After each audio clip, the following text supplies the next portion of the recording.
Hello, everyone. I wanted to thank you for your submissions for Unit B when we talked about rules and regulations and a little bit about the difference between law and some of the principles of lawmaking and rule making. I appreciated the worksheet and the discussion that were submitted by each of you, and it looks like you're doing a great job of understanding the resources provided for you in the course, and a little bit about advocacy, ethics, and professionalism initially, and then moving on to rules and regulations and law generally. As we start Unit C, you will see that we have a couple of assignments.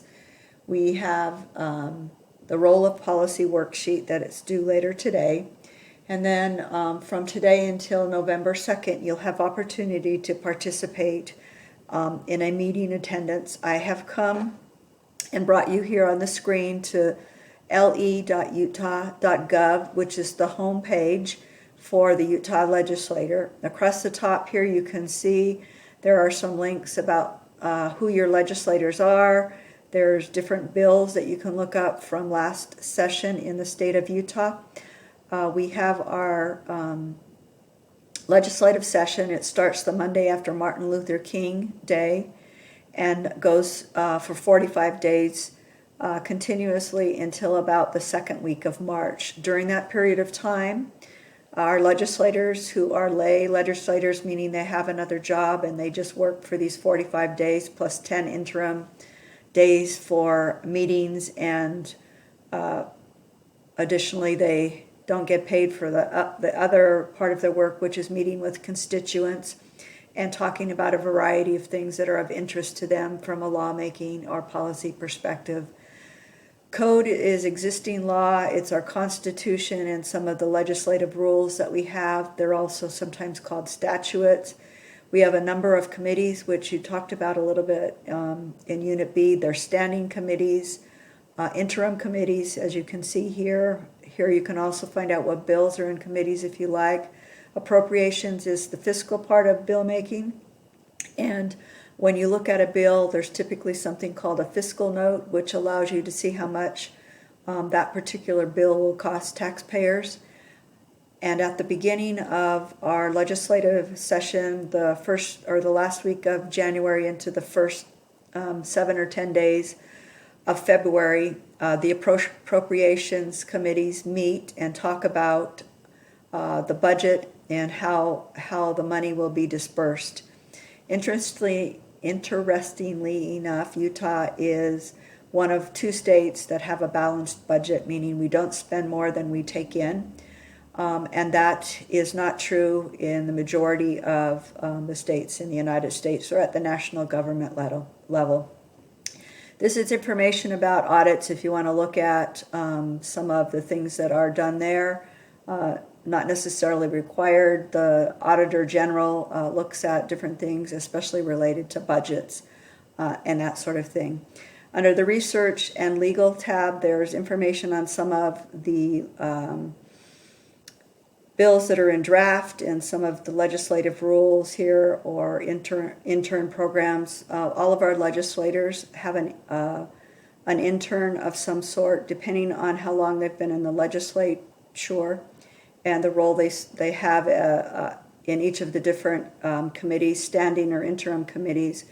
The longer they've been in the legislature and the more responsibility they have, the fewer legislators share their interns. So, for example, if they're the head of Health and Human Services or the Appropriations Committee or something like that, they typically have their own intern. If they're a newer legislator or without as many legislative responsibilities, then an intern works for 2 or 3 different legislators. Interns are typically political science or some kind of a philosophy major.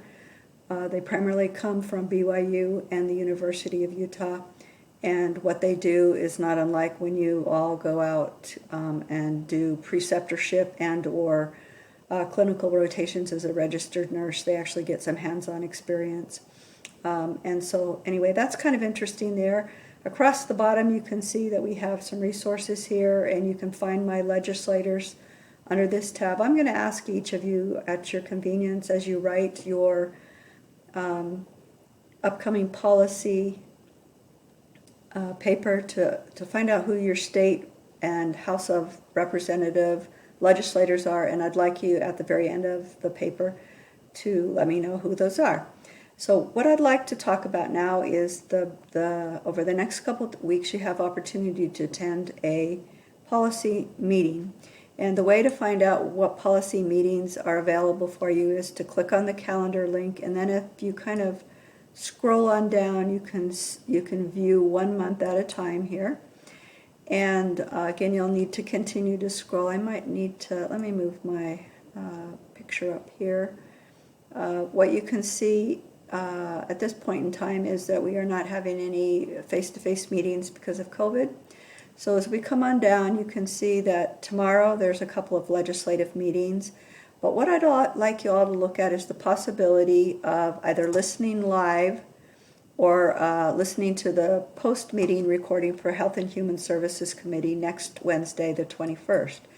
And what you do is you click on that committee link, and you can find the agenda here and some of the meeting materials that may or may not be relevant to you, that will be talked about during the meeting or that you can use as a resource. You can see the last time they met was August 19th, and so, I'm sorry, not August 19th, but September 16th. So they meet every month except for April, which is the month after the legislative session ends, and they do not meet from Thanksgiving through January 1st. So anyway, you can look at a previous meeting or look at the agenda for this upcoming meeting, and what you'll find is that they're going to be talking about the sunset reviews, our existing legislator policies that have been put into place related to different kinds of things, and typically they're put in place for a short period of time where they do a study or have some kind of intervention that's short-lived. What we're going to see here is COVID-19, an update, and some information on telehealth, which could potentially be interesting. You need to attend the meeting for at least 1 hour. That's part of the assignment. And you have a lot of resources here to do that. If you choose not to attend that meeting, you could go back to one of the previous meetings. Let's look at the agenda here. Again, it looks like they had some other sunset reviews, and they talked about telehealth last time, looking into the future.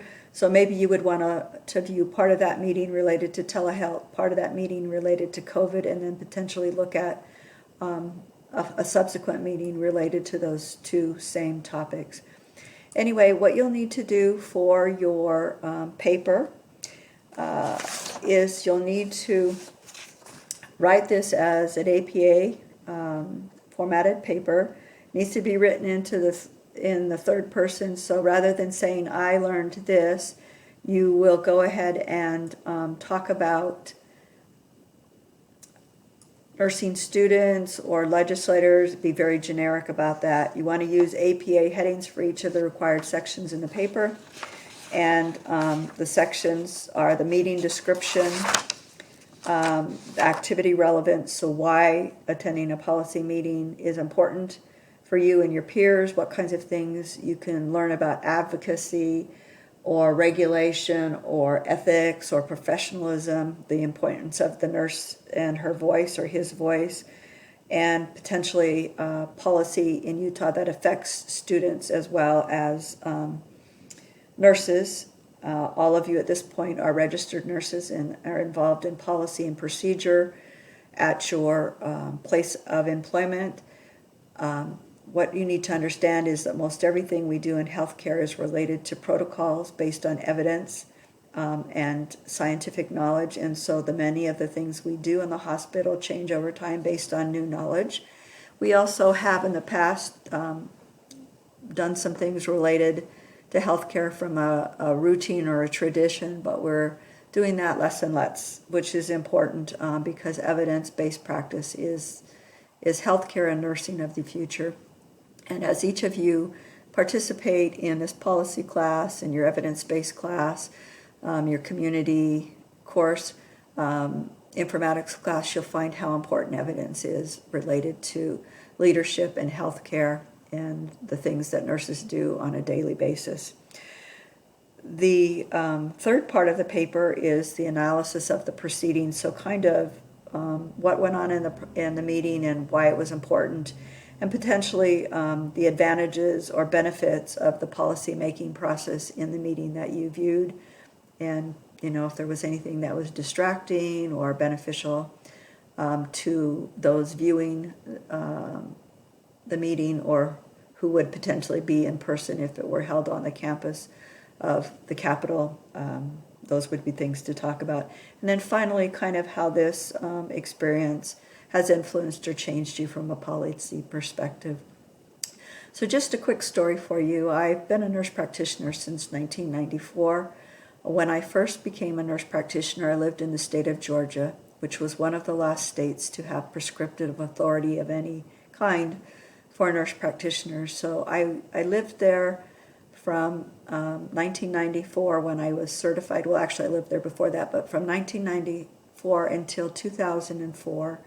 So 10 years, we worked on a grassroots policy project to allow nurse practitioners in that state to be able to prescribe medicines rather than order them. So ordering a medication was that we could write down an order, but it had to be co-signed by a physician or DO or one of the specialty providers we might have worked with within 48 hours.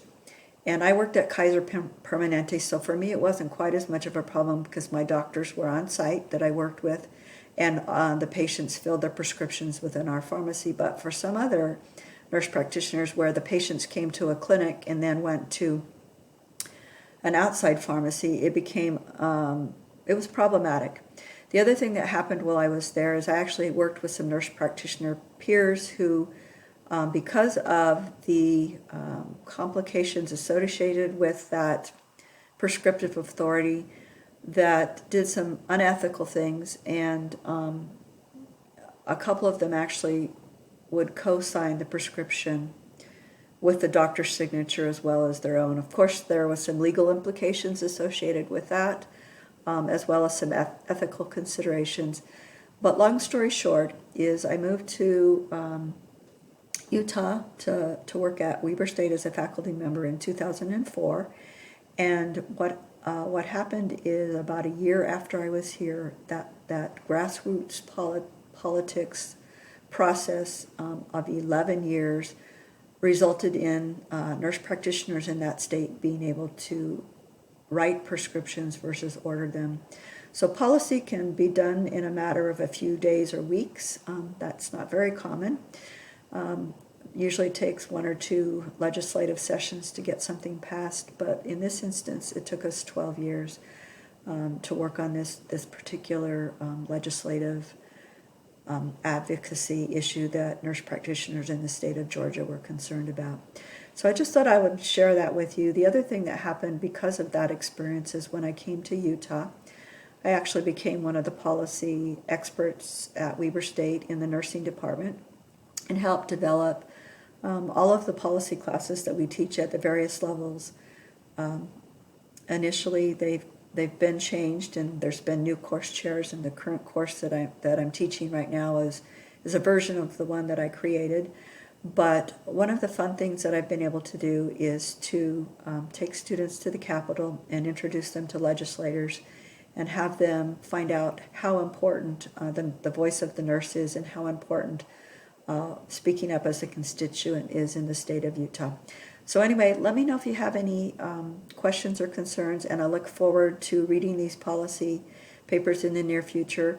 Let me know if there's anything else I can do to help facilitate a policy meeting for you, and I appreciate your diligence in being prepared in this class. I've been a little bit incognito over the last 2 to 3 weeks. I've had a lot of internet issues since the power outage and the windstorm.